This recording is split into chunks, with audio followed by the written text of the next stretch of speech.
Tradução NVI, que pode estar aí no telão, deve estar assim: porque Deus tanto amou o mundo que deu o seu Filho unigênito, para que todo que nele crê não pereça, mas tenha a vida eterna. Vamos ler o 17 também. Pois Deus enviou o seu Filho amado ao mundo, não para condenar o mundo, mas para que este fosse salvo por meio dele. Pai querido, obrigado, Senhor, pela tua palavra, obrigado por tudo que o Senhor já está fazendo aqui. Não me deixe de forma nenhuma te atrapalhar, mas que eu possa ser um canal de bênção para aqueles que me ouvem aqui essa manhã, em nome de Jesus. Aqui então nós vamos falar hoje sobre um tema que ele é bem interessante. Não é o amor, porque geralmente quando lemos ou ouvimos João 3,16, a gente tem como base sempre falar sobre o amor. Mas hoje nós vamos falar sobre algo que envolve sim o amor, mas algo que é mais interessante de nós aprendermos e é mais necessário nesses dias. Então diga assim comigo: 3 níveis de relacionamento com Jesus. Amém? Provavelmente o Felipe vai pôr ali um tema que vai ser um tema central que nós vamos abordar ele, mas até chegar a ele ali é o ápice, né? Mas até chegar nele ainda vai ter outros 2 níveis. Jesus ele teve muitas pessoas ao seu redor durante o seu ministério. No entanto, nem todos tinham o mesmo nível de intimidade com ele. Amém? Eu acho que isso é claro para qualquer pessoa que lê as Escrituras ou que conhece um pouco sobre Jesus. A palavra de Deus então diz há vários momentos em que a multidão o seguia, a multidão o cercava, e ele estava oprimido ou comprimido pela multidão. A todo instante, Jesus, por onde ia, que as pessoas sabiam que ele ia estar lá, então grande multidão ia a esse lugar também. Mesmo que ele falasse para os seus discípulos: não diga nada, não comentem sobre isso, mas quando eles chegavam lá, já estava cheio o lugar, já estava totalmente tomado por uma grande multidão. Para que então a gente possa compreender sobre os níveis de relacionamento com o Senhor, eu vou te contar aqui uma parábola. Amém? Amém. Fala assim comigo: a parábola da casa. Imagine uma bela casa com 3 áreas: o pórtico, que significa os seguidores. Um visitante pode parar no pórtico e admirar a casa de fora.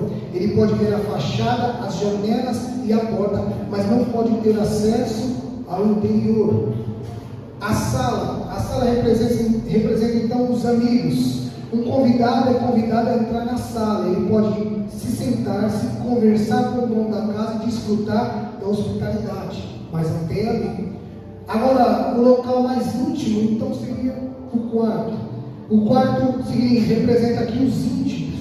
Um amigo íntimo é convidado a entrar no quarto íntimo do dono da casa, e ali compartilha momentos privados, segredos e sonhos. Pessoas que são íntimas então têm esse lugar de acesso para que possam se contar ali, né, ter uma conversa mais franca. E o que representa então todas essas alegorias? O pórtico representa os seguidores de Jesus. Eles conhecem Jesus de longe, mas não têm uma relação pessoal com ele. A sala representa os amigos de Jesus. Eles têm acesso a momentos especiais, recebem orientação e apoio. E o quarto íntimo representa os íntimos de Jesus. Eles compartilham uma relação profunda, íntima e pessoal com Jesus. Obrigado. E o que nós podemos aprender então dessa parábola? A proximidade com Jesus é um processo gradual. Ninguém que se aproxima do Senhor vai para o lado do pórtico direto para o quarto. Não é assim. É gradual. Você vai entrando nesses níveis até que você chega na mais profundidade com o Senhor. Cada nível de relacionamento requer um compromisso maior. Fala para quem está do seu lado: você quer sair do pórtico? Quer ir para a sala? Precisa de você um compromisso maior. Quer sair da sala e ir para a intimidade com o Senhor? Precisa de você um compromisso ainda maior. Amém? A intimidade com Jesus é um privilégio reservado para aqueles que buscam uma relação profunda com Ele. E o que nós vamos entender então hoje aqui, com essas três diferenças entre seguidores, amigos e íntimos de Jesus? Vamos primeiro falar sobre os seguidores. E por que então eu falei no versículo de João capítulo 3:16? E por que eu não usei um versículo que falasse sobre multidão, para a gente falar então sobre os seguidores? Porque Jesus não faz essa diferença de níveis. Jesus, ele ama a todos e ele se entregou para que todos sejam salvos. Então as Escrituras dizem assim: não pense que o Senhor está se atrasando em cumprir aquilo que ele disse ou voltar para buscar a todos. Pelo contrário, é a sua misericórdia que está sendo aplicada para que não se percam e todos sejam salvos. Então, o versículo de João 3,16, ele ilustra bem que a missão de Cristo, que foi se entregar para todo o povo. Mas só nesse versículo a gente já começa a compreender que diz que Deus amou o mundo de tal maneira que deu seu Filho unigênito a todo aquele que nele crê.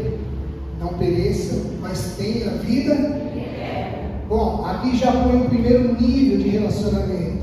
Cristo morreu por todos, sim ou não? Sim. Sim ou não? Sim. Mas é todos que têm esse acesso? Não. Para ter esse acesso necessita o quê? Necessita o quê? Crer. Fala comigo, crer. Todo aquele que nele crê não vai perecer, vai ser salvo. Amém? Amém? Então, mesmo o sacrifício de Cristo requer de nós um compromisso. Você precisa crer que Ele é o Filho de Deus, para que então você entre nesse processo. Então, o texto de João 3,16 foi para ilustrar todo esse amor que o Senhor tem e amor a todos. Então, a primeira parte a ser alcançada, os seguidores de Cristo.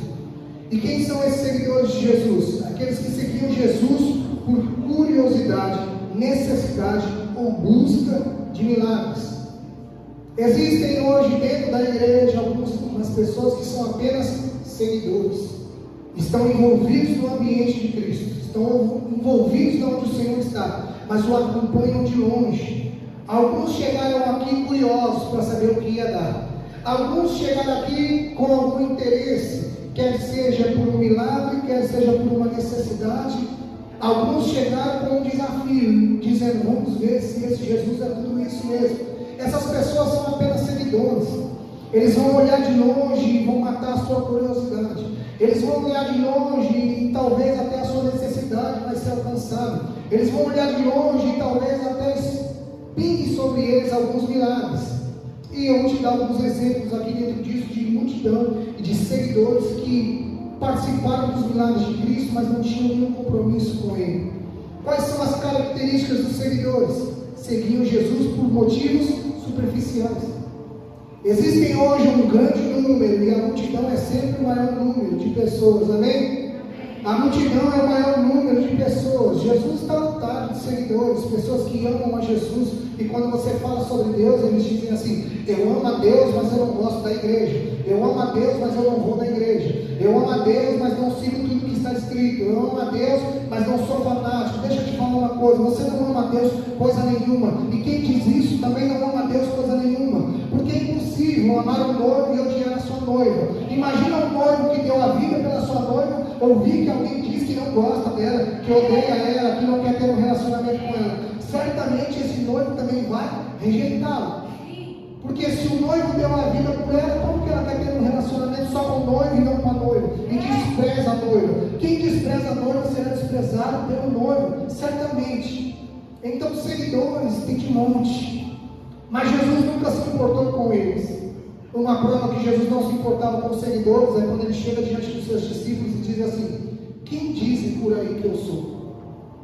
Então eles começam a dizer, alguns dizem que tu és João Batista, Jeremias, outros Elias, outros um profeta aí. Ele disse: tudo bem. E vocês, porém, quem vocês dizem que eu sou? Então a Bíblia diz que Pedro dá um salto e diz: tu és o Cristo, o Filho do Deus vivo. Então ele olha para Pedro e diz: não foi carne nem sangue que te revelaste, mas foi o meu Pai que está no céu. E porque você sabe quem eu sou, eu digo também que tu és Pedro, tu és a rocha, e através de você eu edificarei a minha igreja. Então ele não estava preocupado com o que a multidão estava falando, porque a todo momento nós seremos cercados por pessoas, ainda mais quando estiver dando tudo certo. Geralmente o nosso maior ápice de seguidores é quando está dando tudo certo, sim ou não? Quando você está prosperando, quando está dando tudo certo, quando você pensa e acontece, quando você põe a mão e acontece, então você começa agora a ser cercado por seguidores. Uma grande multidão vai te envolver. Então agora você acha que está cercado por amigos, mas na verdade são apenas seguidores. Enquanto a onda está boa, eles estão lá também. Enquanto você faz uma festa e os convida, eles estão lá também. Mas no dia que precisar fazer algum trabalho, uma necessidade sua, você já não encontra mais ali. Porque seguidores acompanham de longe mesmo. Então pessoas seguem a Jesus ainda hoje por motivos superficiais, buscando um reconhecimento, buscando um elogio, buscando um milagre, buscando uma cura. Cura é superficial? Sim. Milagre é superficial? Sim. Porque o de mais profundo que temos em buscar a Cristo é a salvação. As demais coisas não serão acrescentadas. Se uma pessoa chega doente na igreja, a prioridade de Cristo não é curá-la, mas é salvá-la, perdoar os pecados dela e dar a eternidade para ela. Não importa como vai passar nessa terra. E talvez isso nos choque. Nós olhamos um Deus tão amoroso, que se preocupa comigo, assim como eu disse alguns cultos atrás, o Senhor não tem pena de você, Ele não tem pena de mim. Por quê? Porque Ele nos deu tudo de mais precioso, que foi o Filho, o Espírito, a Palavra, e com isso nós podemos todas as coisas nele. Filipenses 4,13, posso todas as coisas naquele que me fortalece. Então se eu estou em Cristo, Paulo começa a dizer nos versículos anteriores, antes de chegar no 13, posso passar por isso, por aquilo, necessidade disso, ou abundância daquilo. Eu posso todas as coisas naquele que me fortalece. Quem são seguidores não aguentam passar por essa etapa, porque seguidores querem coisas mais simples e mais rápidas. Os seguidores não tinham compromisso profundo com Cristo. Eles estavam ali apenas para ouvir e pronto, acabou. Apenas para saber, matar sua curiosidade, aconteceu um milagre e pronto. E quem são essas pessoas na igreja? Na igreja os seguidores são membros que apenas assistem aos cultos. Quem são os seguidores da igreja? Membros que apenas assistem ao culto. Eu não estou falando sobre frequência de culto, eu estou falando sobre assistir um culto. E sabe o que é assistir um culto? É você vir de casa e achar que você está diante de um espetáculo. Então você senta, ouve, dá a sua nota, dá o seu julgamento, levanta e vai embora. E isso é quem assiste o culto. Mas quem participa do culto é aquele que vem de casa disposto e disponível a entregar alguma coisa ao Senhor, a dar a Ele alguma coisa, quer seja uma oração, quer seja uma lágrima, quer seja uma adoração, quer seja algo que está dentro de você. Nós não somos apenas espectadores daquilo que o Senhor está fazendo. Nós não somos seguidores de Cristo. Nós somos pessoas que subimos o nível diante dele. Então não seja você um seguidor de Cristo que apenas vem e assiste ao culto.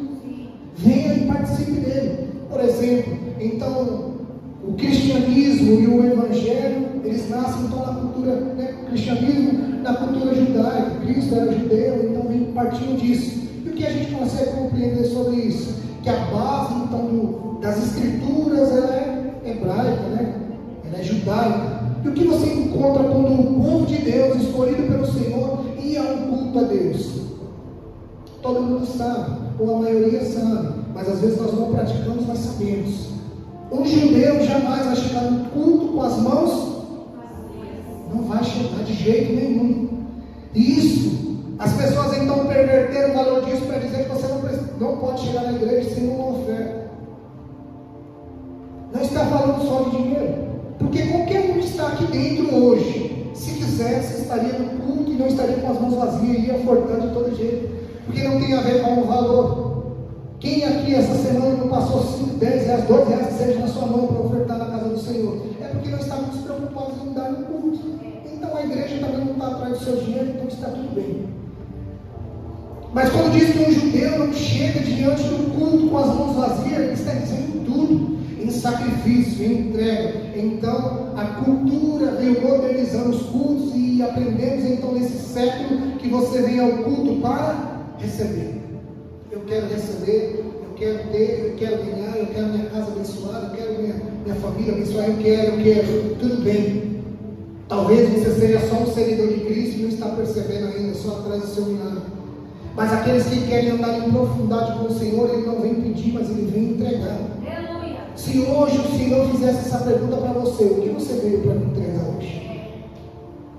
Como que você tem coragem de chegar diante de mim, um culto a mim, com as mãos vazias, com o coração vazio, com o espírito vazio? Talvez a sua alma esteja cheia de dor, cheia de mágoa, cheia de ressentimentos, cheia de um monte de porcaria, mas diante do Senhor estamos vazios, porque nós celebramos conquistas e não a presença, e quem celebra a conquista e não celebra a presença, certamente é seguidor, acompanha Jesus de longe, porque nós celebramos é o que? A presença do Senhor, é isso que nós temos zelo, é isso que nós temos cuidado. A nossa santidade não está por aquilo que Deus pode fazer, a nossa santidade está para que a presença dele permaneça no nosso meio, porque onde a presença do Senhor estiver, não importa o que você passar, não importa onde você estiver, porque Ele é o seu pastor, e de nada você terá falta.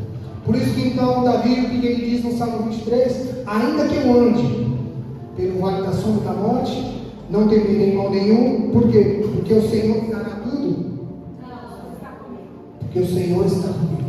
Davi está dizendo, eu posso passar pelo vale da sombra da morte e não ter nada, mas o Senhor está comigo, então eu tenho tudo. O zelo pela presença e não por aquilo que Deus poderia fazer. Por quê? Sadraque, Mesaque e Abednego estão diante do rei agora para poder ser lançado na onde? Para ser lançado na onde? E o que eles disseram para ele? O rei então faz um questionamento a ele e diz assim, vamos ver se o seu Deus salva vocês da fornalha. O que eles responderam? Se Deus quiser me salvar, Ele salva. E se não quiser, a gente morre lá. Mas não vamos negar a Ele. Então você conhece a passagem, os três entram na fornalha, ele vai dar uma espiada lá e ele fala, ei, vocês jogaram 3 ou 4? Não, a gente jogou 3, não, mas tem 4 lá dentro, e um anda, e esse quarto homem, a semelhança dele é diferente, ele é como um anjo, ele brilha, ele estava lá. Sadraque, Mesaque e Abednego não eram seguidores, era alguém que tinha intimidade com Deus ao ponto de dizer, se ele quiser nos livrar, ele livra, se não quiser, ele não livra. E daí? Zelavam pela presença. E o que guardou eles da fornalha? A presença. Jesus estava lá. Enquanto então ele esquenta a fornalha 7 vezes mais, o Senhor diz, eu vou botar um fogo aqui que é mais quente que o fogo deles, vamos ver se queima vocês.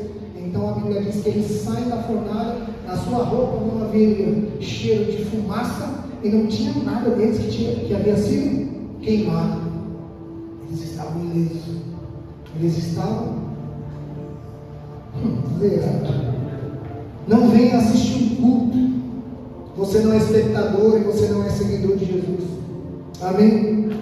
Nos tempos de hoje, o seguidor é alguém que segue Jesus nas redes sociais, mas não tem uma relação pessoal com Ele. Posta até um versículo, posta até um vídeo. Olha, sua rede social é até legalzinha, mas você só é seguidor. Você não tem nenhum relacionamento com Ele íntimo. Você não tem nenhuma relação pessoal com Cristo. Você é apenas um seguidor. E seguidores tendem às vezes a esquecer que é seguidor. Ao mesmo tempo que posta algo de Cristo, posta que não é. Ao mesmo tempo que posta sobre o amor de Cristo, posta acusação também. Então Cristo diz, não haja em vós espírito de acusação, mas espírito de amor. Para quê? Para que todos então cheguem à compreensão do que é o Evangelho. Pessoas que não têm um entendimento sobre quem é Cristo, vai achar então que agora é o novo Thor gospel.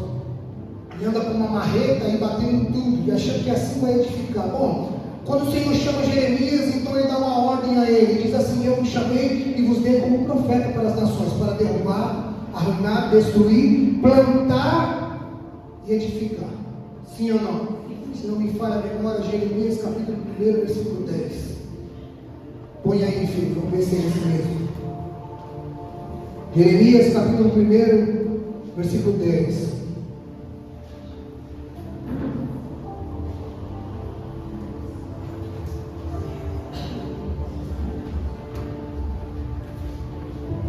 O que estamos nos esquecendo é o que Jesus disse para Pedro. Ele diz, através de você, eu edificarei a minha igreja. Não foi isso? Não foi isso que ele disse? Jeremias capítulo 1, versículo 10. Veja, eu hoje dou a você a autoridade sobre as nações e reinos para arrancar, despedaçar, arruinar, destruir, para edificar e plantar. Amém? Até para fazermos essas etapas a qual Cristo nos chamou, se não estivermos envolvidos com o Senhor, fazemos de uma forma errada. O céu não é conquistado por boas intenções. O céu não é conquistado por boas atitudes. O céu não é conquistado por uma boa moral. O céu é conquistado por obediência à palavra do Senhor, aquilo que Ele disse, aquilo que Ele falou e não o que eu acho. Então os seguidores vão olhar de longe, vão achar que tem a solução de longe. Então vai ter esse relacionamento na onde? É alguém que segue nas redes sociais, mas não tem um relacionamento pessoal. É um fã de um líder religioso ou de um autor cristão, um fã. Por exemplo, tem alguém no meio gospel que você admira? Sim ou não? Eu tenho um monte. Alguns que eu nunca nem falei, talvez nunca nem vou falar. Tenho uma admiração por eles, até ouço e tudo, mas eu sou o que deles? Seguidores. Não tenho nenhuma relação pessoal, não conheço intimamente, não conheço sobre a vida, eu sou só um seguidor, eu vejo de longe. Conheço aquilo que ele me apresenta, mas não intimamente. Por quê? Porque eu só estou acompanhando de longe.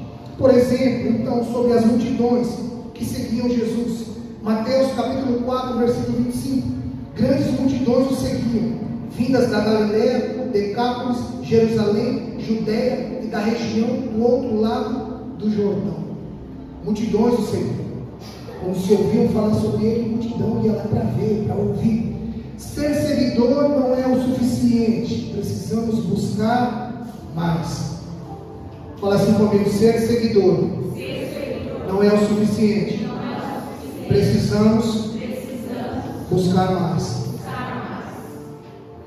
Eu vi um vídeo esses dias, provavelmente vocês já viram também, há um tempo atrás, do pastor Silas Malafaia. Então ele está no culto, é Santa Ceia, então o ministério ali de louvor está fazendo o último louvor, e de repente ele vem. O pastor então interrompe o louvor, manda parar o louvor, com toda a educação, calma, como sempre, e ele diz assim: o que vocês estão fazendo? O que vocês estão pensando? Que eu estou vendo os irmãos indo embora da igreja.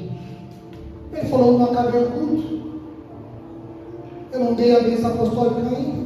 Então ele fala sobre o horário, ele fala sobre a questão da igreja dele, com quanto tempo eles terminam o culto, tendo campanha, tendo tudo. Então ele fala algo que talvez fere o coração daqueles que são seguidores. Ele diz assim: nem para ser abençoado presta. Talvez é uma coisa ruim de ouvir dentro da igreja, sim ou não? Você vem à igreja, acorda cedo no domingo, vai chegar aqui o pastor e falar: quem para ser abençoado você presta? É ruim, não é? É triste. Mas se você verdadeiramente fizer uma análise sobre isso, poxa, é mais difícil então. Porque se você tem coragem de acordar cedo, de vir à igreja, por que você não presta um culto a Deus? Não se entrega ao Senhor. Por que então, de vez você fazer, você tem o seu coração duro como pedra? O Senhor diz assim: não resistir ao Senhor, não ouvir a voz do Senhor teu Deus, não endureçais o vosso coração como na rebelião.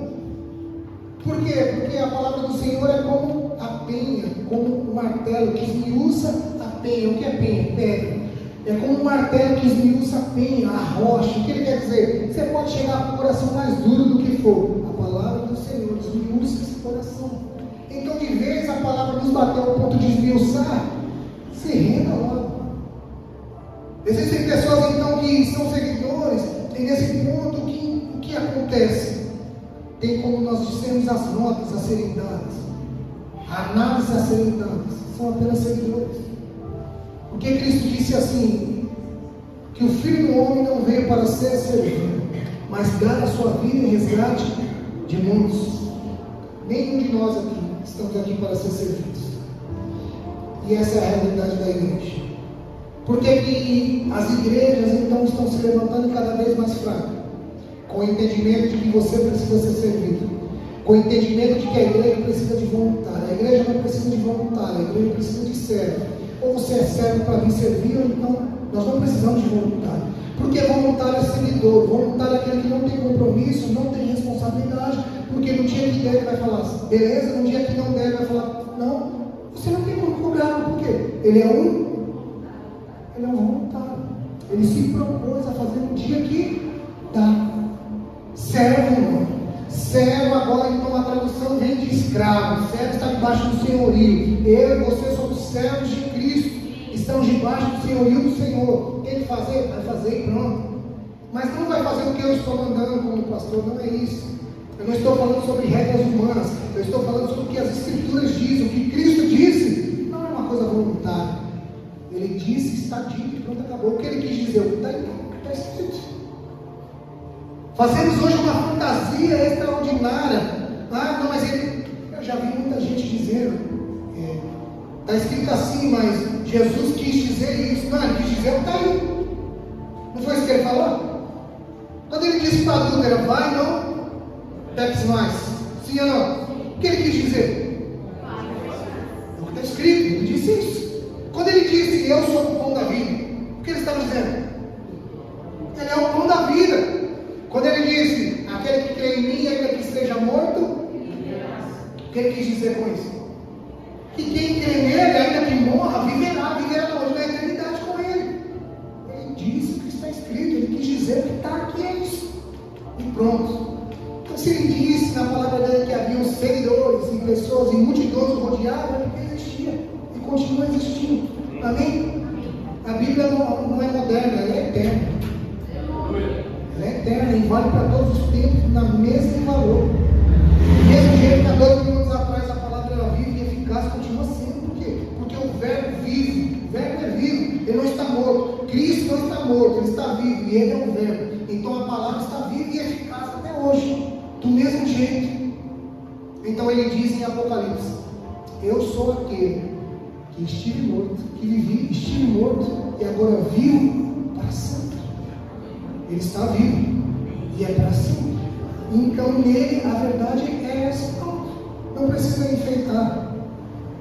Fala comigo, amigos de Jesus. Amigos de Jesus. Pronto, a parte ruim já passou. Agora vai ficando mais legal. Quem são os amigos de Jesus? Aqueles que tinham uma relação pessoal com Jesus. Quais as características dos amigos de Jesus? Conheciam Jesus pessoalmente. Tinham acesso a momentos privados. Talvez você não é um seguidor, porque você já conhece a Jesus um pouco mais. Você já tem acessos privados a Jesus. Você já começa a ver alguns milagres. Você já recebe alguns milagres. Você já tem até testemunho para contar. Você já está uma pessoa de um nível a mais. Mas quem são os amigos de Jesus na igreja? Membros que participam das coisas que tem até, das atividades, faz um estudo, busca um pouquinho mais, são os amigos de Jesus. Estão próximos, conhecem até Jesus, sabem discernir algumas coisas em Jesus. E nos tempos de hoje, um amigo que compartilha a sua fé e apoia momentos difíceis. Se você é alguém que compartilha da sua fé com as pessoas mais próximas e ajuda elas em momentos difíceis, você é um amigo de Jesus. Você já está um pouquinho melhor. Ele é um membro da comunidade, representando o que é a igreja. É alguém que até diz que é crente, às vezes não diz que segue tudo para não ofender os outros, então ele tenta ser uma pessoa gente boa. Eu vou fazer essa ponte aqui. Quem acha que Jesus é muito ruim, eu vou dizer que não é tão ruim. E quem acha que ele é muito bobão, eu vou dizer que ele também não é muito bobão. É esse intermediário. E quais os exemplos sobre pessoas que eram amigos de Jesus? João capítulo 11, versículo 5 diz que Jesus amava Marta, a irmã dela, e Lázaro. Amém? Lázaro era um amigo de Jesus. Lázaro era alguém que Jesus estimava muito. Lázaro era alguém que Jesus ia à casa dele para poder descansar. Dentro de alguns cultos nós vamos falar sobre isso. Betânia é um lugar de descanso. Betânia era o lugar onde Lázaro, Marta e Maria moravam. Jesus ia para lá e a Bíblia diz que ele ia descansar, buscar um refúgio no meio dos seus amigos. Era alguém que era interessante. Jesus até o estimava muito. A amizade com Jesus exige proximidade e confiança. Você confia em quem tem amigo aqui, no nome de Deus? Tem? Você confia no seu amigo? Você confia? Tem uns que você achou que era amigo, perguntou algumas coisas e percebeu que não era. Foi até bom para perceber que não era. Mas um amigo a gente estima, sim ou não? Um amigo de verdade, você pode passar muitos anos sem falar com ele, mas quando você o vê, é como se tivesse visto ontem, assim, ó, conversa, ri, brinca, é normal. Por quê? Porque você tem proximidade, é um amigo está próximo. Jesus é assim. Existem pessoas que são amigas de Jesus. Às vezes fica longe dele muito tempo, mas quando precisa de alguma coisa, bate um papo com ele, reconhece o que ele faz e diz: ah, Jesus é meu amigo. Deixa ele de canto alguns tempos, não liga, não lembra. Aí quando você passa dificuldade, você faz com Jesus igual faz com seus amigos. Poxa, eu passei uma luta e todo mundo me deixou. Eu passei uma luta e todo mundo me largou, todo mundo me excluiu. Chorando. Jesus nunca deixa ninguém, Jesus nunca abandona ninguém. Quem abandona Cristo? Nós. Quem faz separação entre nós e Deus? Os nossos pecados, a nossa falta de caráter, a nossa falta de postura, a nossa falta de evidenciar quem Cristo é. Por isso que ser amigo de Jesus talvez seja um lugar confortável. Ser amigo de Jesus, você já não é mais considerado como seguidor. Você tem um acesso agora pessoal. O que acontece? Você vai começar a ver Jesus mais de perto. Você vai ver alguns milagres. Jesus vai te chamar para umas conversas mais particulares. Jesus vai pedir algumas coisas para você que não pede para a multidão. Mas fala assim comigo: amigo de Jesus ainda não é o suficiente. Porque nós temos um nível então mais elevado que nós podemos caminhar no Senhor, que é ser conhecido como íntimos de Jesus. E o que seria então íntimos de Jesus? Aquele que tem uma relação profunda e íntima com Jesus. Quais são as características dos íntimos de Jesus? Eles tinham acesso a momentos mais íntimos que ninguém teve. Os íntimos de Jesus viram Jesus fazendo coisas que ninguém viu. Jesus permitiu que eles vissem coisas que ninguém viu. E ele dizia: não conte para ninguém. Por quê? Porque você é íntimo meu, eu vou te mostrar coisas e não conte para ninguém. Fique tranquilo. Eles conheciam quem? Os planos que Jesus tinha. Jesus contava para os íntimos os planos que ele ia fazer. Eu vou fazer tal coisa e tal coisa. Eles não entendiam, mas Jesus falava. Contaram. Né? Às vezes Jesus falava de coisas que eles não compreendiam, né? É assim como você. Jesus disse que tem uma promessa, Jesus disse que tem um plano, Jesus disse que tem um propósito da sua vida, mas aí você não aguenta o processo e abre mão do propósito. É você no carro. Fala para quem está do seu lado, ele está falando comigo. Isso para não ficar sem graça. Jesus conta os planos para você do que ele quer fazer na sua vida, na sua família, mas você não entende. Porque ainda falta ser o quê? Íntimo. Intimidade com Cristo não tem a ver com você compreender tudo que ele fala, mas tem a ver com você confiar nele 100%. Se ele disse, é isso e acabou. Não, mas está parecendo que está tudo ao contrário, tudo virou. E daí? Ele disse, então eu creio. Ele é íntimo meu. Ele falou para mim que vai fazer. Ele é alguém que não me decepciona. Eu me decepciono, mas ele não tem condição. A misericórdia dele se renova a cada manhã. Esse é o fato de eu e você não sermos consumidos. Sabe por que Jesus não nos exclui? Sabe por que Jesus não nos fulmina e não nos mata por causa dos nossos pecados? Não é apenas pelo seu amor, mas é por quem ele é por completo. Pela sua bondade, pela sua longanimidade, pela sua misericórdia.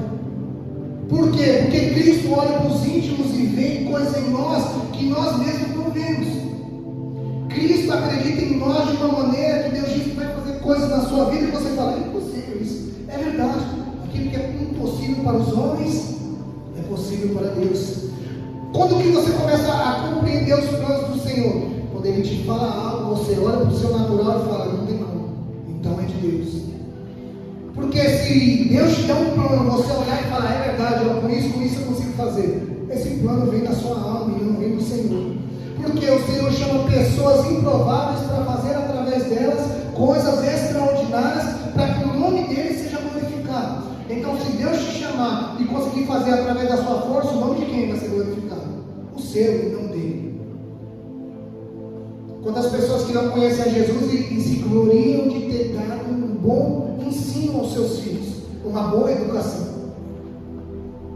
Só que pode ensinar novamente. Essa criança cresce com um bom discernimento, com uma moral boa para praticar no mundo, mas longe de Deus. Sabe qual é o fim dessa pessoa? O inferno, a condenação eterna. Mas agora, quando nós então ensinamos os filhos então a seguir a palavra do Senhor, ensine os seus filhos no caminho que devem andar, e quando crescer, não vão se desviar dele. Então agora você ensinou a melhor coisa que poderia ensinar, só que agora não é sua, o caminho é dele, quem convence é ele, quem vai levar para a eternidade é ele. Então Deus chama alguém improvável, porque eu e você não somos capazes de resolver os nossos problemas. Nós aqui no completo tem solução para o problema de todo mundo, mas muitas das vezes não tem para o seu. Às vezes o conselho que você está dando para outra pessoa servia para você, você não usa, porque não temos capacidade de resolver a nossa própria vida. Então entra Cristo. O que é Cristo? É a luz no fim do túnel. O que é Cristo? Alguém que mudou a nossa história. O que é Cristo? Alguém que está pondo ponto final na maldição e transformando tudo isso em bênção. O que é Cristo? Aquele que pega a obra-prima mais suja e mais podre, completamente inundada em pecado, limpa, purifica, coloca o Espírito e agora nos ensina a viver em santidade. Esse é o propósito e o processo que Cristo faz na nossa vida. Jesus vai fazer isso, aquele ele já fez. Está consumado. Somos nós que entramos nesse lugar. Efésios então diz que ele nos abençoou nele. O que significa ele nos abençoou nele? É um artigo que definido. Sim, quem aqui fez aula de português? Fez, mas não lembra, né? Ele nos abençoou nele. O que é? Está definido ou não está?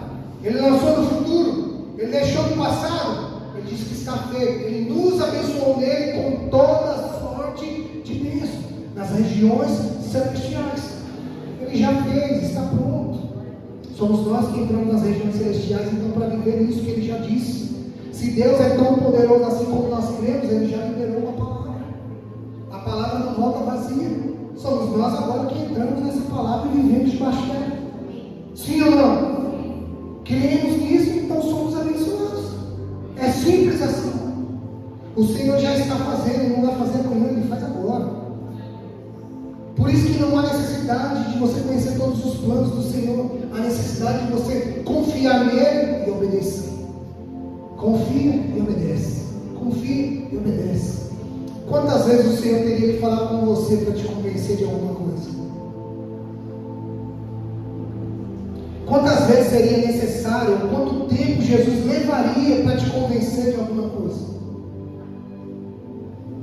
Eu vou dar alguns exemplos bíblicos aqui para você então tomar a ceia com seu coração muito livre, muito em paz. Quanto tempo Jesus levaria para te convencer? Tempo demais.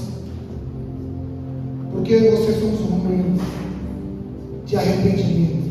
Somos ruins em muitas coisas. E a prova disso é que Isaías, então está no templo. O Senhor então diz: a quem eu enviarei? A quem há de ir por nós?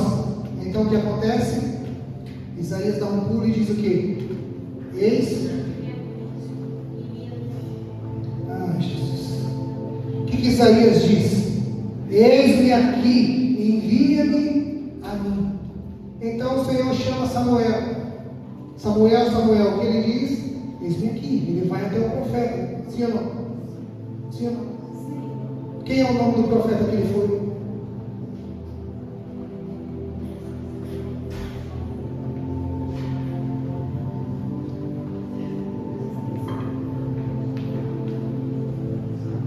Viu? Como de quarta-feira para cá vocês ainda estão no mesmo estado? Viu como a gente está ruim espiritualmente? Hoje, no final do culto, nós vamos saber em que nível que nós estamos, se somos seguidores, amigos ou íntimos de Deus. Você não é obrigado a saber a Bíblia toda, até porque você não vai conseguir. Amém? Já vou tirar esse peso das suas costas. Você não vai conseguir, mas do jeito que você está, você vai conseguir menos ainda, porque está muito ruim. Amém? Amém. Dá um sorriso do seu pastor. Amém? Isso. Profeta Eli, comigo. Eli, profeta Eli. Aquele que já estava meio que desviado, já estava meio ruim, caiu da cadeira, quebrou o pescoço, os seus filhos fazendo coisas terríveis no templo. Sim ou não? Quem é como é? Qual era o nome dos filhos de Eli? Ofni e Finéias. Meu Deus do céu. Isso porque eles são mulher com a história com você. Pessoas que tiveram prontidão em responder a Cristo. Agora eu vou trazer um exemplo mais prático e rápido, porque esse aqui não tem como, né? Já dá para ver no rostinho de vocês, se vocês acompanham The Chosen, então isso aqui vocês vão tirar direito. Porque a minha dificuldade não é vocês acompanharem The Chosen, mas é vocês acharem que The Chosen está mais importante do que as Escrituras. Toma cuidado. Toma cuidado. The Chosen é uma bênção. Eu também assisto, é bênção. Pode assistir, não há pecado nisso. Mas não coloque a evidência de The Chosen acima das Escrituras. Amém? Amém? Então o Senhor está andando e entra então agora em um corredor de coletores de impostos, com dupla cidadania. Então tinha um homem chamado Levi. Um homem chamado Levi, a qual tinha dupla cidadania. Ele era judeu e também naturalizado romano. Você assistiu The Chosen, assistiu errado ainda. Romano. Então Cristo chega para ele e diz: Levi, segue-me, siga-me. Então prontamente ele deixa tudo, não como está lá no The Chosen, trancando, entregando chave para ninguém.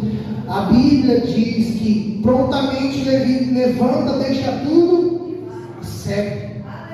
Cristo não precisou dizer para Levi: ei, eu tenho planos extraordinários, eu vou mudar a sua vida, você não vai ser mais considerado como um coletor de impostos, eu vou transformar a sua vida, você vai ver como abençoado você vai ser. Não. Cristo olhou para ele e disse: segue. Cristo, quando chama pessoas para serem íntimas dele, Cristo não promete nada. Cristo não promete transformação, Cristo não promete cura, não promete milagre, não promete prosperidade. Cristo apenas olha para os seus seguidores ou para os seus amigos que estão em volta e diz assim: quer um nível mais elevado? Sim, segue. Segue. Então você precisa deixar tudo e o seguir. Chega a ser fraco seguir. Então você precisa deixar tudo e o seguir. Por isso que o Evangelho é assim. Ou é 880, ou está dentro. Olha, sempre esse terreno vocês falam baixo. É 880, ou está dentro, ou está fora. Simples assim, simples assim. Na igreja, quem são os íntimos? Que compartilham a visão e valores do reino de Deus. Agora então esses homens a qual Cristo chamou para andar mais perto deles não tinham nada para oferecer. Eles só tinham Cristo. Sem eles compreenderem o valor e a dimensão de tudo isso, eles tinham aquilo que era mais valioso, aquilo que era de mais importante, aquilo que as pessoas realmente precisavam.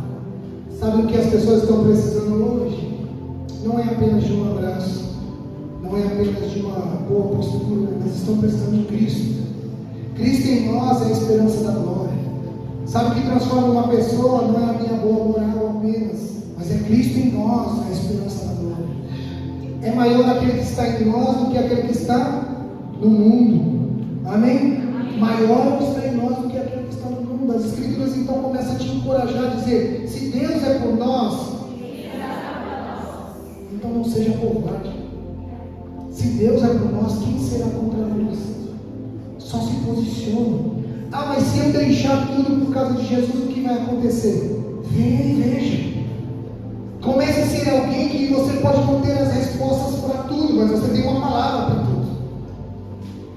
Você não é obrigado a ter a resposta das perguntas de todo mundo, mas você poderia orientá-los sobre uma palavra. Quando alguém disser como isso vai acontecer, você fala: não, querido, não compete nem ao filho saber, imagina mim. Mas eu tenho uma proposta para você: o quê? Vem e veja. Eu vou te apresentar Jesus. Então havia um coxo diante do templo, na porta chamada Formosa. Ele ficava ali todos os dias pedindo esmola. Então agora vem vindo dois homens de Deus, doidos, Pedro e, você sabe, Pedro e João. Então ele chega ali, os dois olham para aquele homem, aí eles estão cheios. Fala, agora é a hora. Eles chegam para aquele homem e dizem assim: olhe para nós. Se ele disse para aquele homem que estava pedindo dinheiro, olhe para nós, o primeiro ponto que a gente aprende, aquele homem não estava prestando atenção nele. Com certeza aquele homem estava distraído, tentando analisar a aparência de quem estava mais bem vestido para ele pedir uma esmola, sim ou não? De repente ele vê aqueles dois homens na frente, pô, está até atrapalhando a minha visão. Aí Pedro então diz assim: olhe para nós. Aí então a Bíblia diz que o homem prontamente fixou os olhos deles e olhou para eles. Qual foi a esperança desse homem que estava ali pedindo esmola, procurando alguém que tivesse mais aquisição? Agora dois homens param na frente dele e dizem assim: olhe para nós. Qual foi a esperança que gerou nesse mendigo? Eu vou ganhar agora. Eles vão me dar. Sim ou não? Aí ele caiu na bobeira de fazer o quê? Vou olhar para eles. Aí então você imagina João, o apóstolo do amor, até olhando no bolso. Deixa eu ver se sobrou uma oferta aqui.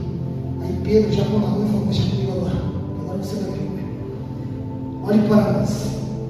Eu não tenho nem prata nem ouro, mas o que eu tenho, eu te dou. Em nome de Jesus Cristo de Nazaré, levanta. Para com isso. Você está falando isso aí como se fosse um bom dia.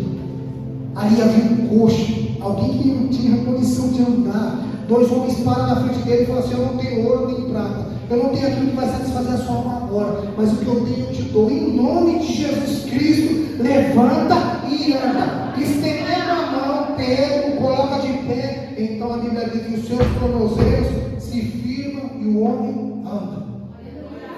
Agora o homem entra no templo, pulando, cantando, emocionado. Vem Pedro e João: vamos para o culto, nós estamos indo para o culto. Eles entram no culto. Esse homem aponta e fala a eles. Pedro fala: vem cá, por que você está olhando para nós? Somos homens, você acha que nós teríamos condições de fazer isso? Olhe para Cristo. Então agora ele ensina o homem para onde ele deve olhar. O que nós aprendemos com isso? Que pessoas íntimas de Deus vão atrair a atenção das pessoas, dizendo: ei, olha para mim. Todo mundo faz isso, olha para mim. Não, todo mundo fala isso, olha para mim. Não, todo mundo fuma, todo mundo bebe, olha para mim. E quando a pessoa olhar para você, você vai poder dizer para ela: eu não tenho ouro, não tenho prata, eu não posso resolver os seus problemas, mas uma coisa eu tenho. Em nome do Senhor Jesus Cristo, seja curado, seja transformado, receba a vida. Então prontamente essas pessoas vão receber. Quando eles agora chegarem para as pessoas e disserem: olha, eu olhei para a Bruna, para o Rodrigo, que casal sensacional, vocês têm que olhar para eles e dizer: olhe para Cristo. Não fomos nós que fizemos isso, a nós não há glória, mas ao nome do Senhor toda a honra, toda a glória e todo o louvor. Íntimos de Deus vão saber transferir a glória para o Senhor. Você pode contar muitos testemunhos na sua vida e dizer assim: pô, uma vez o pastor orou e isso aconteceu. Eu não posso te dar nada, mas em nome de Jesus, receba aquilo que você precisa e pronto, vai acontecer. E quando você chegar e contar: daquele dia você orou e foi curado, você mesmo. Então vamos celebrar junto, por quê? Porque é Jesus que pode fazer isso, eu não posso. Dar a glória ao Senhor é algo tão sério, que então o imperador estava lá diante da multidão, e ele falava muito bem. Então ele levanta e dá um discurso diante da multidão, e quando ele vai se assentar, o povo começou a gritar: não é ele que está falando, é um Deus, parece como um Deus. Ele não falou nada, ele sentou. Mas a Bíblia diz que em seu coração ele recebeu a glória e não deu para Deus. Então o Senhor enviou um anjo, a qual feriu ele, e ele foi comido de bicho vivo.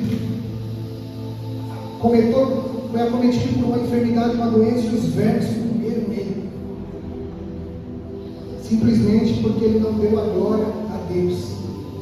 Você pode dizer muitas coisas: eu não dei glória a Deus, nem morri de bicho. Talvez fisicamente, mas espiritualmente. Talvez espiritualmente já foi comido de bicho e nem percebeu. Então os íntimos, eles vão compartilhar a visão e os valores do reino de Deus. Pedro e João João, diante desse homem, não falou para ele: ó, nós temos isso, nós somos a fonte. Pedro poderia dizer assim: ó, escuta o que eu vou te falar aqui, você é isso, poxa. Você vai levantar em nome de Jesus, e sabe por quê? O nome dele é poderoso e eu sou o pastor da igreja. Ele diz que eu sou a pedra. Ele diz que através de mim ele vai edificar a igreja. Poderia ou não poderia? Mas ele compartilhou o quê? Os valores que ele tinha. E quais os valores que ele tinha do reino? Ele disse: em nome de Jesus, levanta. É no nome dele. Esse mesmo homem que negou Jesus 3 vezes.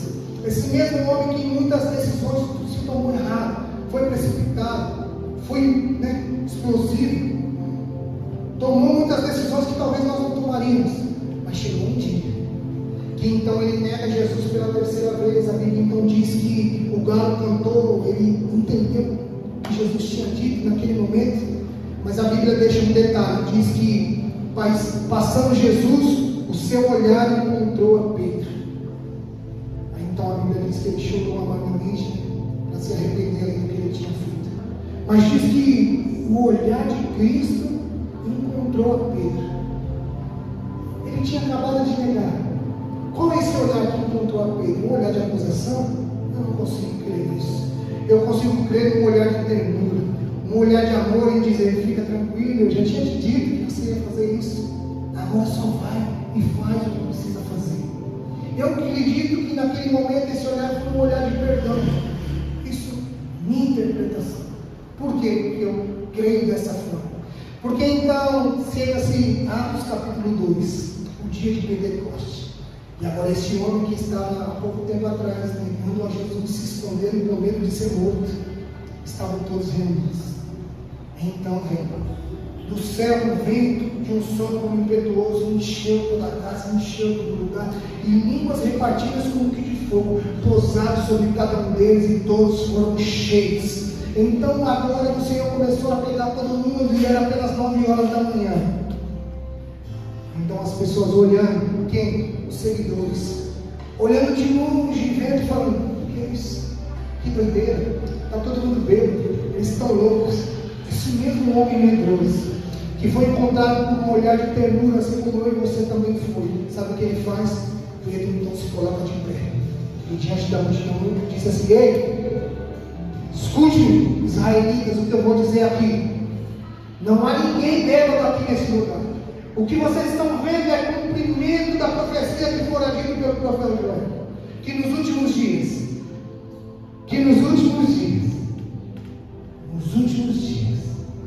derramarei do meu espírito sobre toda a carne. Então aquele homem que estava com medo, agora ele se levanta e diz: isso aqui é cumprimento de profecia, assim como o profeta Joel predisse. Se não me falha a memória, Joel capítulo 2, versículo 28, eu derramarei o meu espírito sobre toda a carne. Então ali era concretizando essa profecia que ainda não terminou, amém? A profecia de Joel 2:22 ainda continua valendo. O Senhor ainda está derramando do seu espírito sobre toda a carne. Aquele que se arrepende, que se esvazia de si mesmo, que então encontra o Senhor, o Espírito vem sobre ela ainda. A profecia ainda continua, e essa profecia só vai ter um fim quando Cristo voltar para nos buscar. Então ele disse isso. Aí Atos capítulo 3, se não me falha a memória, a primeira pregação de Pedro, ele começa a pregar, quando chega no final, a Bíblia diz que quantas pessoas foram? Na primeira pregação. Depois Pedro faz outra pregação, quantas pessoas? 3. Um curto espaço de tempo, aquele que o negou, aquele que estava com medo, aquele que era impossível, agora ele está disposto a fazer isso. Por quê? Porque foi encontrado com um olhar de ternura e de amor. Pedro então decidiu de deixar de ser amigo para se tornar íntimo de Jesus. Pedro então vive coisas que ninguém viveu, ele junto com outras pessoas que foram íntimas de Deus. Então o que significa nos tempos de hoje ser íntimo? É alguém, uma pessoa espiritual que vai ajudar outras pessoas na sua jornada de fé. Pedro ajudou o coxo, Pedro ajudou outras pessoas. Pedro agora começa a ser mais compassivo, começa a direcionar mais as pessoas. Ele se torna um parceiro de oração. temor deles, da intimidade com o Senhor era tão grande, que os apóstolos estão reunidos. Paulo então já tinha se convertido e está aguardando o comando da igreja. Paulo fica 14 anos, fala comigo, 14 anos, aguardando uma resposta do Senhor para poder enviar ele como missionário. Paulo aguardou 14 anos. Paulo não estava apenas estudando, porque ele já manejava muito bem sobre tudo isso, mas o Senhor de alguma maneira estava tratando a Paulo. Então a Bíblia diz que os apóstolos estavam reunidos, orando e jejuando. Vem o Espírito do Senhor e diz assim a eles: separa para mim Pedro, Paulo e Barnabé, para o ministério e para a grande obra que eu tenho para eles. Então a Bíblia diz que Pedro e os apóstolos, quem falou com eles? Quem deu esse recado que era para separar os dois?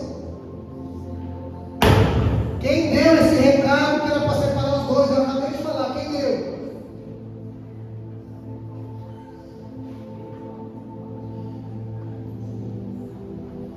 Estou perguntando quem foi que deu esse recado para eles dois que era para ser separados. Você entende? Sabe qual está sendo o nosso problema como igreja? Você está brincando com a sua espiritualidade. Você está brincando com coisas eternas. Eu acabei de falar para vocês e vocês não estão conseguindo repetir o que eu acabei de falar. O diabo, deixa eu ensinar uma outra coisa para vocês. O diabo, o inimigo das vossas almas, anda ao teu derredor querendo fazer o quê? Te tragar. Sabe o que é tragar? É destruir, é matar, é acabar com tudo que você tem. Ele está ao seu derredor. E sabe por que ele não te pega? Salmo 34:7. Porque o anjo do Senhor acampa ao redor daquele que o tem e os livra e os guarda. Salmo 34, versículo 8. Provai e vede que o Senhor é bom. Você acha que é dessa maneira que nós estamos provando e vendo que o Senhor é bom? Hoje é um culto de Santa Ceia, uma celebração, uma aliança com o Senhor. Eu acabei de perguntar o que eu acabei de dizer para vocês e vocês não conseguem me falar. Vocês não vêm à igreja para a gente ter um bom relacionamento. Vocês vêm à igreja para se fortalecer de Cristo e conseguir vencer esse mundo. Sabe qual é a pior derrota para um cristão que frequenta uma igreja? É ser derrotado por um diabo que já foi derrotado. Cristo já venceu o diabo na cruz. Romanos 16, o último versículo diz: e o Deus de paz esmagará Satanás com o seu poder debaixo dos nossos pés. Nós lutamos contra um inimigo que já é derrotado, mas pela nossa fraqueza, pela nossa superficialidade bíblica, e porque a gente não se aprofunda naquilo que Cristo tem, esse derrotado tem influência sobre nós e nos vence em muita situação. Sabe o que Paulo diz então para a igreja? Desperta tu que dormes. Desperta tu que dormes. Eu não venho aqui, eu não saio da minha casa, eu não decidi servir a Jesus para pregar o Evangelho e todo mundo me aplaudir. Eu não estou preocupado com isso. E eu não estou sendo ignorante, amém? Só estou falando a forma como eu vivo diante de Cristo. Eu não quero que ninguém me aplaude, que alguém me dê um tapinha nas costas, que me seja abençoado. Não, eu não ligo para isso. Eu saí da minha casa e venho aqui, eu sirvo a Cristo porque eu sei de onde Ele me tirou. Eu sei de onde eu vivia e você sabe também. E se Ele nos tirou desse lugar e é uma verdade que a gente vive, dá uma resposta para Deus, irmão. Dá uma resposta para Ele. Paulo então diz, um chamado à santidade: viva de maneira digna e santa da vocação que você foi chamado. Mas sabe o que você vai dizer? Eu não fui chamado a nada, eu não sou pastor. Ser filho de Deus é mais importante do que ser pastor. Ser filho de Deus é maior e mais importante do que qualquer cargo na terra que possa existir. Então viva de uma vida santa e digna da vocação que você foi chamado. Porque senão no final da sua vida você vai ter dificuldade. Amém? Amém? Amém? Amém. Eu não estou bravo não. Ainda não. Então quem foi que chamou? Quem foi que transmitiu a mensagem para Pedro e para os apóstolos de que era para separar Paulo e Barnabé? Quem foi? Viu como você sabe? Ou pelo menos procurou e agora achou? O Espírito Santo disse a Pedro e aos demais apóstolos: separem para mim Paulo e Barnabé, que eu tenho uma obra extraordinária para fazer na vida deles. Quem falou com Pedro? O Espírito Santo. Amém? Sabe o que Pedro foi fazer? Orar e jejuar. Quem falou com ele? Quem falou com Pedro? Depois do Espírito Santo trazer uma palavra para ele, o que ele fez? aqui já acaba com a gente um monte de coisa. Porque o Espírito Santo fala para nós que a gente já sai falando para todo mundo, vai orar e jejuar. Eles eram apóstolos, estavam firmados na oração e na palavra. Porque eles estavam tão firmados na oração e na palavra, ele disse assim: levante homens entre vocês que sejam santos e irrepreensíveis para cuidar das outras coisas. Nós vamos nos dedicar a isso. Nós estamos falando de alguém que tinha intimidade com Jesus, conhecia o Senhor, viu milagres, viu coisas sobrenaturais. O Espírito Santo fala a ele o que é para fazer, ele diz: eu vou orar e jejuar, para que eu não venha fazer segundo a minha cabeça, para que eu não diga coisa que o Senhor não falou. O Espírito Santo não é uma carta branca para a gente fazer do jeito que a gente quer e falar o que a gente quer. O Espírito Santo falou para você: vai orar e jejuar. E depois, se a mensagem continuar, então entregue o que precisa ser entregue. Então eles oraram e jejuaram. E depois, debaixo de oração e de jejum, chamaram a Paulo e quem mais? Nunca mais você vai esquecer quem é Paulo e Barnabé. Chamaram a Paulo e a Barnabé. Então impuseram as mãos sobre eles, debaixo de oração e de jejum. Nos abençoaram, nos enviaram. Eu te pergunto, diante das Escrituras, você conhece mais Paulo ou Barnabé? Paulo. Escreveu mais de 70% do Novo Testamento. Evangelizou a Ásia inteira, praticamente 3 anos e meio. Alguém extraordinário. Mas sabe quem foi Barnabé? Barnabé, então conhecido como filho da consolação. Barnabé, ele vinha da descendência e ele era levita. E sabe quem era levita? Ele não tinha herança, porque a herança dele era o Senhor. Então ele recebia bens da qual o pessoal ofertava a Deus e era para ele, porque ele era levita. Ele podia ministrar no templo, na casa, fazer o serviço. Sabe o que Barnabé fez? Atos, capítulo 5, vai falar sobre Safiras. O que aconteceu com essas pessoas? Morreram, porque mentiram ao Espírito Santo. Eles foram ofertar na casa do Senhor e mentiram ao Espírito Santo e morreram. Ofertaram e morreram. Você imagina só? Mentiram ao Espírito Santo e morreram. Tome cuidado para não mentir ao Espírito Santo e não morrer. Aí você fala: misericórdia. Não, talvez você não morra fisicamente, mas espiritualmente. Então não minta ao Espírito Santo, e nem use mentiras ou vontades suas para falar através do Espírito Santo. Ele pode te matar. Está escrito. Então, Atos capítulo 5 fala sobre Safiras e Ananias que morreram. E por que então que alguém ia morrer entregando uma oferta na casa do Senhor? Porque Barnabé, o filho da consolação, ele pegou uma herança que era dele, ele não precisava dividir com ninguém. Sabe o que ele fez? Barnabé juntou tudo o que tinha, vendeu, não precisava, vendeu, pegou o dinheiro e colocou aos pés dos apóstolos. Não no bolso, colocou onde? Aos pés. Para que então toda a herança que ele tinha dada pelo Senhor pudesse ser contribuída, pudesse ajudar a todos os necessitados. O nível de oferta da igreja estava aqui, ó. Porque até mentindo os outros estavam dentro da igreja e não tinha problema. Aí chegou o filho da consolação e fez assim comigo: Senhor, eu dei aquilo que eu nem precisava dar. Eu dei além da medida. Eu dei tudo. Por quê? Porque o Senhor é a minha herança, o Senhor é tudo que eu tenho. Agora Barnabé leva o nível. No capítulo seguinte, vem alguém e mente ao Espírito Santo. O Espírito Santo olha para o nível de Barnabé e os outros falam: tem que matar. Ele deu tudo que tinha e o outro quer fazer palhaçada. E o mais importante dessa lição é que não precisa nem ser falado de dinheiro. Estou falando de entrega. Amém? Eu estou dizendo para você vender tudo que você tem, a sua casa dá o dinheiro aqui, não. Fica tranquilo. Nós temos um pastor e nada nos faltará, porque ele é a nossa provisão. Fica tranquilo. Tem um documentário que chama Fé não fingida. Se não me fala a memória esse, eu vou mandar lá no grupo da igreja. Tem que ter coragem para assistir esse documentário. É só as tiazinhas do coque de 70 para cima. Se não tiver estrutura, nem assiste. Porque os primeiros testemunhos é assim. A gente estava orando na igreja durante muito tempo, a gente passava necessidade, e o meu marido não deixava eu ir na igreja, não sei o que, passando necessidade. Eu comecei a orar em casa. Faltando epidemia, uma loucura. Mas sabe o que ela falou? Eu falei para Jesus: Senhor, se o Senhor não fizer um milagre, por que o Senhor não vai deixar ir para a igreja? Aí é com você. Acredite nisso.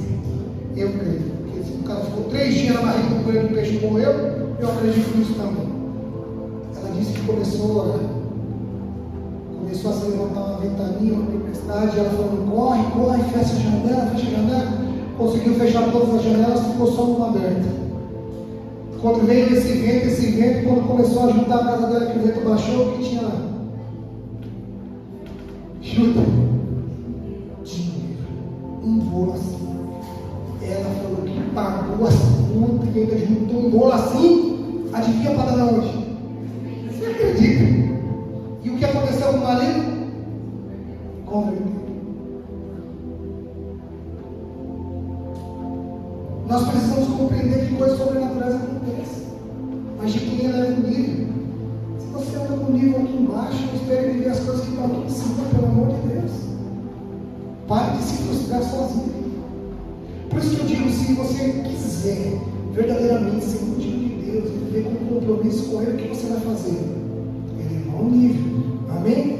Se você elevar o nível, quem vier tem que viver aquilo, porque se viver aqui embaixo, vai morrer.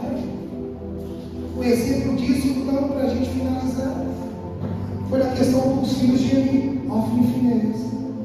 Eles aprontaram, eles roubaram os sacrifícios que eram dados na casa do Senhor. Eles tinham relações sexuais com as mulheres que vinham entregar o sacrifício na casa do Senhor.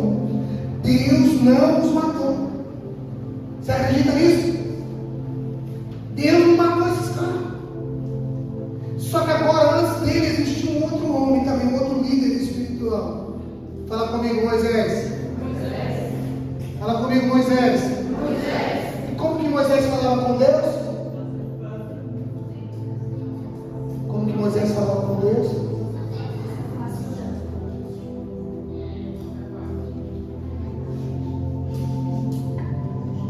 Como que Moisés falava com Deus, gente?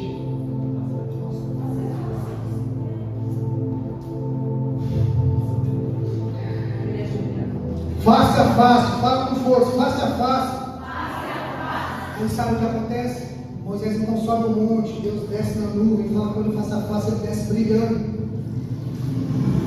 Os 2 filhos de Arão, sobrinho de Moisés, pegou o incensário, colocaram nele incenso e queimou no meio do povo. Mas não tinha uma ordem de Deus. Porque o líder não estava lá, estava falando com Deus. Moisés precisou intervir. Moisés não disse nada. Sabe o que Deus fez? Matou os 2. Porque disse que o fogo que eles estavam oferecendo era um fogo estranho. Deus disse: eu não aceito. Foi lá e matou. Se a gente eleva um nível diante do Senhor, de entrega ao Senhor, naturalmente aqueles que não agradam ao Senhor vão morrer.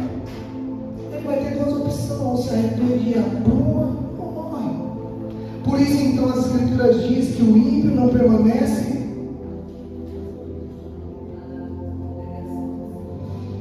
O ímpio não permanece na congregação do justo. Quem tira o ímpio do meio da congregação do justo? Jesus. Quem separa o joio do trigo? Jesus. Quem faz a separação entre ovelhas e bode? Jesus.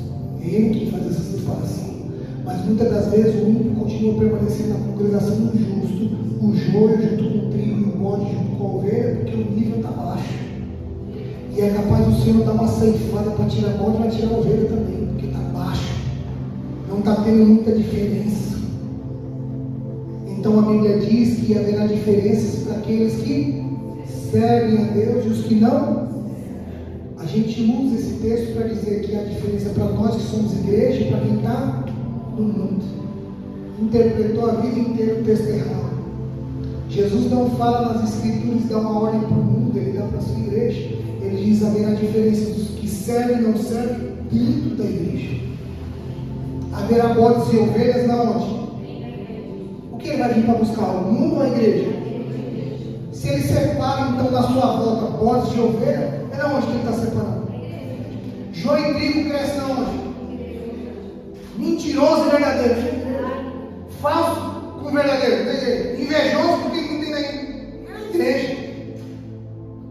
Mas se nós somos justos e buscamos ao Senhor, o ímpio não vai permanecer. Ele só vai ter essa opção, ou converte, ou vai embora. Amém? Então, quem são as pessoas aqui que eram íntimas de Deus? De Jesus? Pedro, Tiago e João. Fala comigo, Pedro, Tiago e João. A intimidade com Jesus requer compromisso, obediência e amor. Para você ler em casa, Mateus capítulo 17, do versículo 1 ao 13, vai falar sobre a transfiguração do monte de Jesus. Jesus então chama Pedro, Tiago e João e leva eles ao monte. E diz assim: eu vou mostrar para vocês agora coisas que os outros não podem ver. Então, quando ele está no monte, ainda aparecem duas pessoas no monte: Moisés e Elias. Eles aparecem lá no monte. Então Pedro se prostra e diz assim: Senhor, me permita que nós viemos fazer 3 tendas aqui, uma para Moisés, para Elias e outra para o Senhor. Você imagina Jesus dando uma risadinha e falando: fica tranquilo, porque ali estava toda a representação do propósito de Deus. Moisés representando as leis, Elias o profeta, e Jesus o cumprimento das leis, dos profetas, e a graça e o amor de Deus. Então está tudo ali. Aí Jesus diz: isso ainda não é o suficiente, tem mais um pouco. Fiquem olhando para mim, não fiquem com medo. Então ele começa agora a voar. O seu corpo então agora começa a brilhar, não com um corpo transformado em glória, não é um corpo glorificado, mas é um corpo transfigurado. Jesus começa a brilhar. Ele começa a brilhar de uma forma como diamante, começa a brilhar e a voar. Então ele sobe, todo mundo fica olhando, aquela coisa extraordinária. O seu super-herói voa, né? Não precisou? Jesus voa também. Então eles viram coisa que ninguém viu. Os discípulos não viram Moisés, não viram Elias, mas Pedro, Tiago e João viram. Eles não viram Jesus subindo. Aí então, enquanto eles veem Jesus indo pelo meio das nuvens, o que acontece? Aparecem então os anjos e dizem o que para ele? Que vocês estão olhando para o alto? Da mesma forma que ele foi, ele vai voltar. Agora só vai lá e anuncia. Diga as verdades que vocês viram, que vocês vivem, aquilo que é verdade dentro do coração de vocês. Por isso que quando estamos na igreja e pregamos e falamos sobre mudança de vida, mudança de caráter, transformação, que você entregue sua vida a Jesus, a gente apenas quer tirar você de seguidor e de amigo e colocar você na intimidade com Jesus. Porque aqui todo mundo conhece mais ou menos o poder aquisitivo de todo mundo, se não, a gente tem uma média, né? Você imagina para nós que a classe média está ruim, imagina para os pobres. Eu sou classe média, não sei você. Né? Se para nós que a classe média está ruim, você imagina para os pobres. Então, uma coisa você já tem no seu coração: que eu não estou aqui para te enganar e ganhar o seu dinheiro, que você nem tem tudo isso. Então, nem para me deixar rico, né? A gente está conseguindo. Então, o que nós estamos fazendo aqui? Ensinando verdades do reino de Deus. A nossa preocupação não é o quanto você pode ofertar, mas é o quanto Jesus pode transformar a sua vida e te dar a eternidade. Essa é a nossa preocupação. Amém? Você pode ficar de pé comigo?